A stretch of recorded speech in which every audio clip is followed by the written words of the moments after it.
Hello tout le monde, j'espère que vous allez bien. Aujourd'hui, on va faire un petit voyage dans le Far West. On va parler de l'arc numéro 8 intitulé The Gunfighters. Yeeha! Oh, ça va pas? Pardon?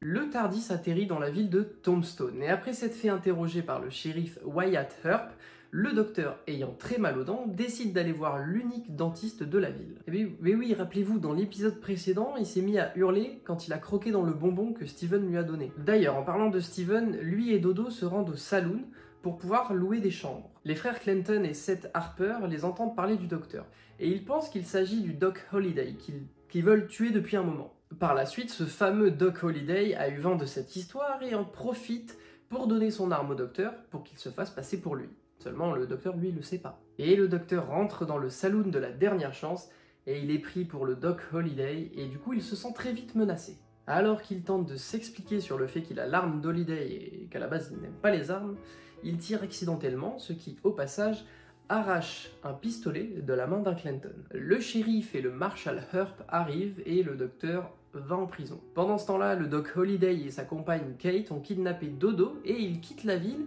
juste après avoir tué Seth Harper. Le même soir, Steven tente de faire évader le docteur, quitte à lui donner une petite arme en douce, mais il reste catégorique, il ne supporte pas les armes, ni la violence, il préfère rester en prison. Les Clinton, pas très contents, menacent de pendre Steven si le docteur ne se livre pas. Wyatt Earp fait le tour discrètement et réussit à assommer Phineas Clinton au moment où il allait mettre la corde au cou à Steven. Phineas va en prison tandis que Steven a échappé de peu à la mort. Et zut. Et ensuite, Wyatt va demander au docteur et Steven de quitter la ville, mais ils ne peuvent pas partir sans Dodo. Votre attention s'il vous plaît, matérialisation d'une blague nulle en cours. Vous devez quitter la ville. Ouais, mais on ne peut pas partir sans Dodo. C'est bon, il y a des hôtels ailleurs. Non, mais Dodo, on ne peut pas partir sans Dodo. Et c'est alors qu'arrive Johnny Ringo, qui lui aussi en veut au Doc Holliday pour une histoire de jalousie avec Kate. Et d'ailleurs, Ringo va tuer Charlie, le barman du saloon, juste après que celui-ci l'ait reconnu. I won't say nothing to nobody. Now, ain't that just the truth? Hey, Charlie.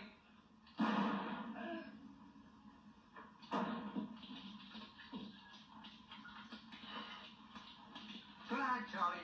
Et la façon dont Ringo tue Charlie, c'est plutôt stylé pour l'époque. Par contre, la façon de mourir de Charlie est plutôt... son Hey Charlie est quand même plutôt drôle. Et c'est alors que Ringo va tomber sur le docteur et Steven qui sont à la recherche de Dodo, il va alors se joindre à eux. D'ailleurs de son côté, elle va réussir à forcer Holliday à la ramener à Tombstone, tandis que les Clinton font évader Phineas. D'ailleurs le docteur devient aussi shérif de Tombstone. Wyatt décide alors d'en finir avec les Clinton. Un affrontement va se préparer au Hockey Coral entre les frères Clinton et les frères Earp. Les uns aidés par Holliday, les autres par Johnny Ringo. À la fin de la fusillade, Ringo et 3 Clinton sont décédés tandis que Holliday, lui, est en cavale. Wyatt Earp dégage le docteur de ses obligations et lui, Dodo et Steven repartent au TARDIS. Et à ce moment-là, on nous balance directement dans l'arc d'après en nous montrant un homme sauvage qui s'approche dangereusement du TARDIS. C'était un arc assez perturbant. Tout au long de cet arc, pendant les 4 parties, on a une femme qui chante de temps en temps la même mélodie juste en changeant quelques paroles. Mais c'est comme ça à chaque fois. Alors, une chanson au début et une chanson à la fin, je dis pas, voire même une seule, ça suffisait. Mais là, 2 fois, quasiment à chaque partie, c'était quand même assez pesant. L'arc était honnêtement passable, l'histoire aussi, et c'était beaucoup moins dur à suivre vu qu'il n'était pas Henry Cohn, mais je lui ai quand même pas trouvé quoi que ce soit de spécial. Après voilà, il en faut quand même des épisodes comme ça, qui sont pas forcément exceptionnels, mais qui se laissent visionner. Cet arc était juste très pesant à cause de cette musique justement qui apparaît au début, voire même au milieu et à la fin, avec la même mélodie, juste 2-3 mots qui changent. Au bout d'un moment, on la connaît par cœur la musique. Mais bon voilà, cet épisode touche à sa fin, j'espère qu'il vous aura plu. N'hésitez pas à me dire ce que vous avez pensé de celui-ci dans les commentaires. N'hésitez pas à liker, à partager la vidéo, à vous abonner et à activer la cloche, comme ça vous ne louperez aucune de mes vidéos. En fait, je vous l'ordonne.